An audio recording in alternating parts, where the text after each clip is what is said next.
Hi, my name is Olivia. I am one of the coaches here at Achieve Today. Thank you so much for watching. Go ahead and hit that subscribe button or hit the notification bell to stay updated as we post new videos. Today, we're going to be talking about daily habits for mindfulness and self-awareness.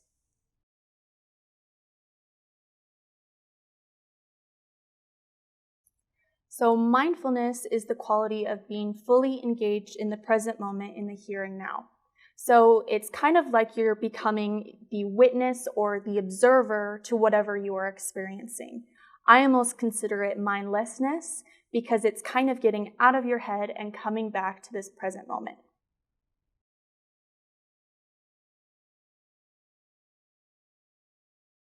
So we currently live in a world where we are bombarded with information just about everywhere you go. Whether you're at the doctor's office or if you're checking your phone, everywhere you go, we get a lot of information that overstimulates our minds. This information can take us away from this present moment, where we get too preoccupied with the what ifs of what's going to happen in the future or preoccupied with what happened to us in the past. All of these things can get to a point where we have high levels of stress, high levels of worry, and feeling really disconnected from our bodies. The way to respond to this is to try mindfulness, because that takes us right back to the present moment. It can help reduce stress and overall bring more joy and gratitude back into our lives.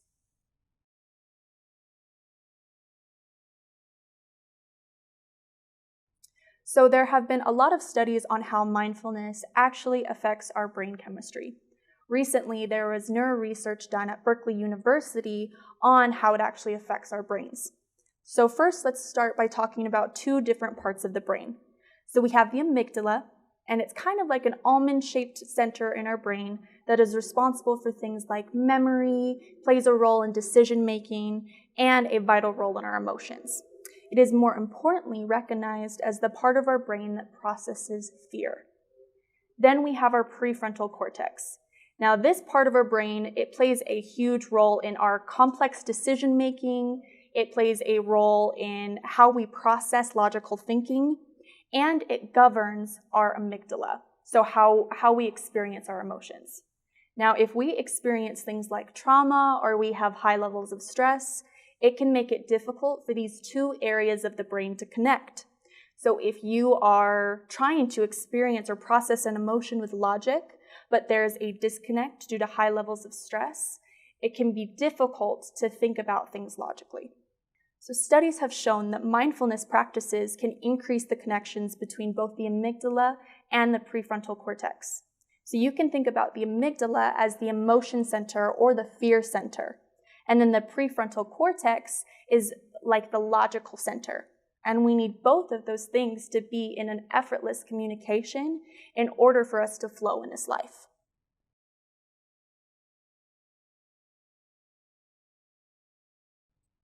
So I had a personal experience where I found that mindfulness was really effective. So when it comes to things like relationships, mindfulness is a vital tool, because relationships tend to stir up a lot of emotions in us, especially our deeply rooted emotions from childhood. So I had an experience where I was encountering unrequited love. And that's a really, really tough one.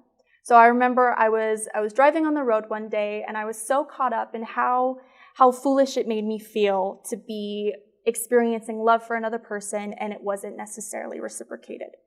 So I decided to try a mindfulness practice. So I got back into my body and I paid attention to my senses. I just touched the curves on my steering wheel to bring me back. And I paid close attention to the thoughts and the emotions that I was experiencing. When I did that, it was like there was a flip of consciousness where instead of feeling so resistant to all of these thoughts of love and insecurity, I felt a sense of appreciation for the love that I was experiencing, even if it wasn't requited back to me. Now, this isn't necessarily the purpose of mindfulness to overcome negative emotions or to push them away, but it does show you the value of what can happen if you just flip that state of consciousness and become an observer to what you are actually experiencing in this present moment.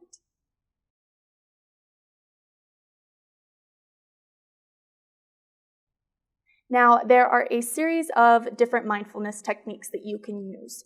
It'll probably take you some trial and error to find what is best for you personally, but something that I find is great to start off your day with a little bit of mindfulness is to make yourself a cup of tea, a cup of coffee, whatever you choose, and take some time to spend maybe 10 minutes sitting quietly on your porch. So pay attention to the way the warm tea feels in your mouth. Pay attention to the way the cold air feels outside of you. Watch the trees, put your phone aside, and just be present. That way, it sets the tone for mindfulness throughout the rest of your day. Then we have something called the 3x3 method. This is one of my absolute favorite methods I've developed. I found it on a TED Talk by Phil Bossier. I believe that's how you pronounce his name. And something that he shares with you is there are three steps to this.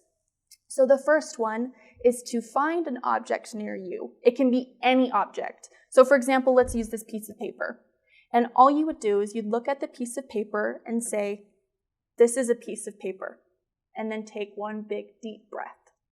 And you do that 2 more times, so a total of 3 times. It sounds so simple and mundane, however, it seems to take me right back to the present moment every time I do it. And you bet I did that right before I did this. Another thing that you can do is a body scan. So pay attention to how the different parts of your body are feeling. I like to start from the top down, so I think about how is my head feeling? How is my neck feeling? What about my shoulders? All the way down to your feet. And it's really important that when you do this, you don't place judgments on what you're experiencing. So if you have a little bit of back pain, that's okay. You don't need to place judgment. Just pay attention, notice it, and then go all the way down.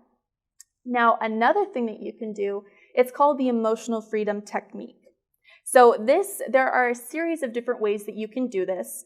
But it's really great if you are experiencing a difficult emotion and you maybe feel consumed by it, or you can't focus on work because you're so preoccupied with a breakup or financial issues.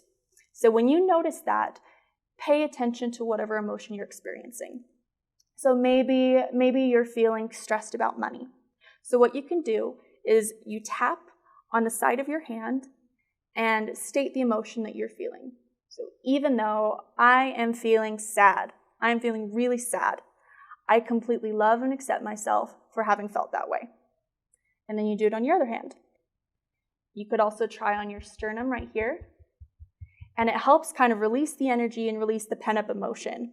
And then you can also do some research to find the other steps that are included in the emotional freedom technique. Generally, though, if I just want a quick point of attention of mindfulness throughout the day, I just do right there or on the sides of my hands. One of my favorite mindfulness exercises is playing I Spy. And that one's really familiar since a lot of us played that one when we were a kid. So if you are sitting at your desk at work, maybe you've been waiting forever at a stoplight, play I Spy. So look for, make something up. I spy something yellow. And then look around until you find something yellow. And this is a really good way to incorporate a kind of childlike quality to your mindfulness and to overall bring you back to the present moment. Now next, we have my favorite mindfulness exercise, and this is the 5 senses exercise.